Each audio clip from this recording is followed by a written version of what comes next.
说到每次堵车，听到此起彼伏的喇叭声就会心烦。这个时候，车子要是能够有飞行功能，直接飞过去就好了。当然，以现在的科技手段，造出类似的飞行器完全不在话下。未来只需要配套的法律法规上线了，低空飞行交通那也不是不可能实现的。不过，飞行汽车这种概念其实早就出现在各种科幻影视剧当中了。那到底什么时候真正变成现实了呢？实际上，早在1841年，就有两兄弟开始研究有关于飞行汽车的技术。要知道，那个时候就连汽车和飞机都还没被发明出来呢。但自此以后，汽车人却从未停止探索这个梦想。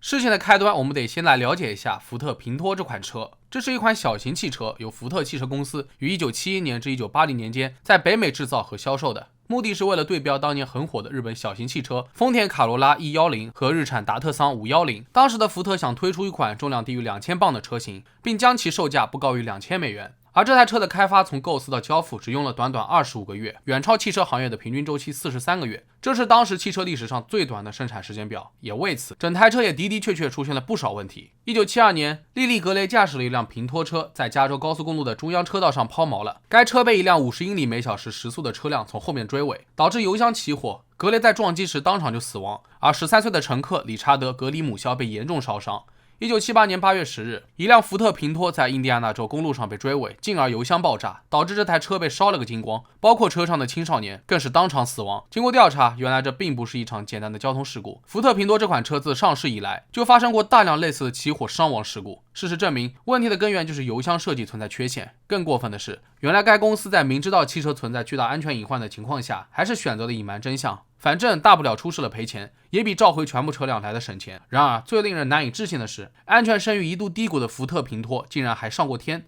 那到底是谁胆子这么大呢？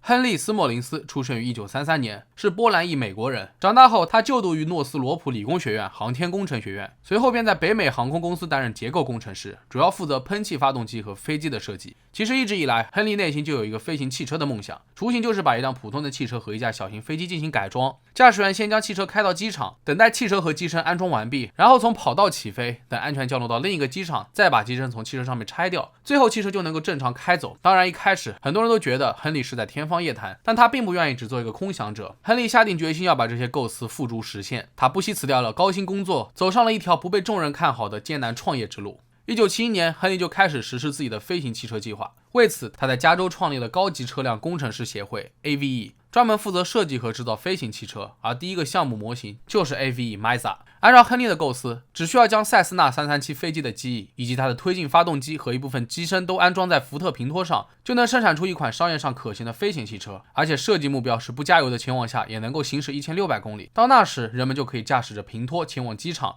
经过一番操作就能冲上飞机跑道。根据福特性能公司的说法，由于汽车和飞机动力系统的联合推力会最大程度的缩短起飞时间，这样一来，飞行汽车不需要在蜿蜒的高速公路上行驶，而是会像鸟儿一样以每小时209公里的速度巡航，然后着陆。另外不用担心，由于结合了精益和4轮制动器，着陆距离也控制得很短。其实亨利之所以选择福特平托，就是看上了它重量轻的特点，仅仅只有953公斤，再加上了塞斯纳337天空大师先进的结构，足以让 AVE Mesa 项目顺利进行。根据亨利的设想， Mesa 同时使用飞机发动机和汽车发动机进行起飞，这将大大缩短起飞滑跑时间。一旦上升到了空中，汽车发动机就可以关闭了。等汽车着陆后，4轮驱动又会将飞行器停止在160米或者更短的距离内。此时伸缩式机翼支架将展开，然后平托就可以快速从机身上轻松的开走。按照计划，1974年 Mesa 就可以投入生产，价格范围是在$18300至$29000之间。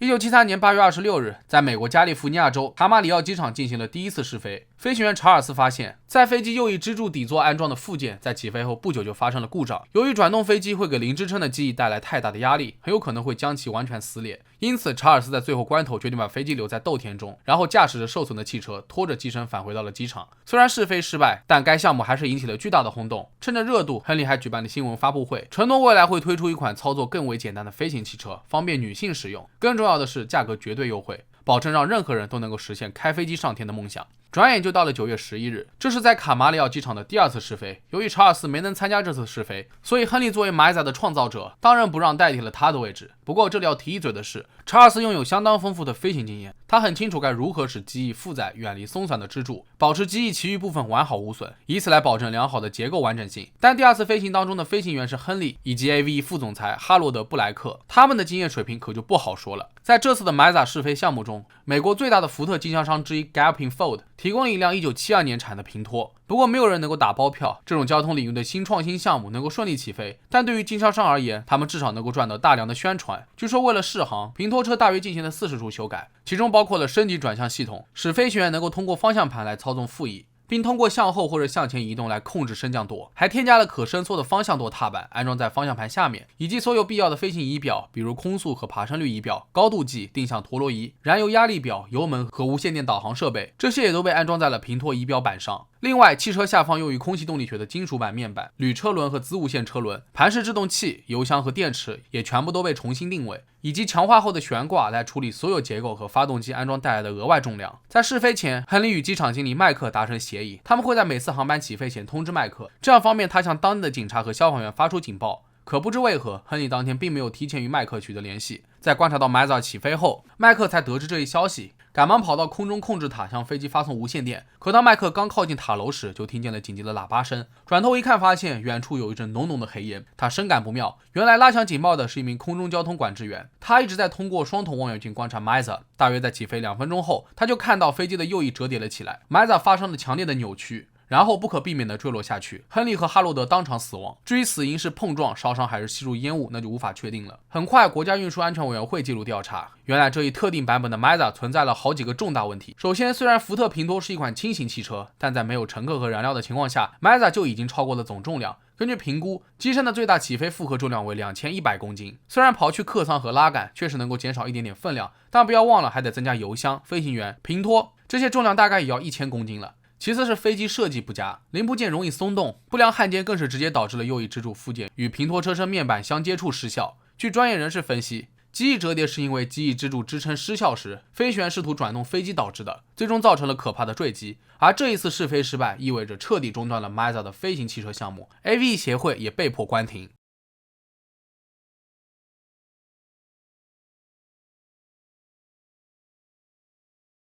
其实，在第1次试飞后， Mazda 飞行汽车的项目虽然引起了空前的轰动，但指责的声音也不在少数。在新闻发布会上，许多人都提出了怀疑，这些显而易见的技术问题也没有得到充分解答。要知道，就连飞机制造商也承认存在缺陷，但看上去 Mazda 项目仍然会按部就班地进行试飞，顺利的话即将投入生产。另外，一直以来 Mazda 项目的第2次试飞就备受争议，因为除了上述所提出的所有缺陷之外，还有一个非常重要的原因，那就是他们严重违反了协议书上的规定。假如他们能够安全着陆，按照路线势必也会飞越人口稠密的地区，这对于地面上的居民来说也很有可能将是灭顶之灾。事实证明，在现实生活当中，将汽车和飞机就这么结合起来，实在是太过于简单粗暴了。他们明明是为不同环境当中行驶而设计的交通工具，而且对于驾驶员的技术要求更是截然不同。最关键的是，飞行汽车的结构完整性以及驾驶员的人身安全是否能够得到保证。不管是在天上飞还是陆地上跑，安全问题必须是设计者应该考虑的首要问题。在灾难发生后，人们又开始指责福特平拖，这款车型的地面驾驶已经事故不断，根本就不应该让它再飞起来。不过虽然结局非常的惨烈，但亨利确实也做到让汽车飞起来，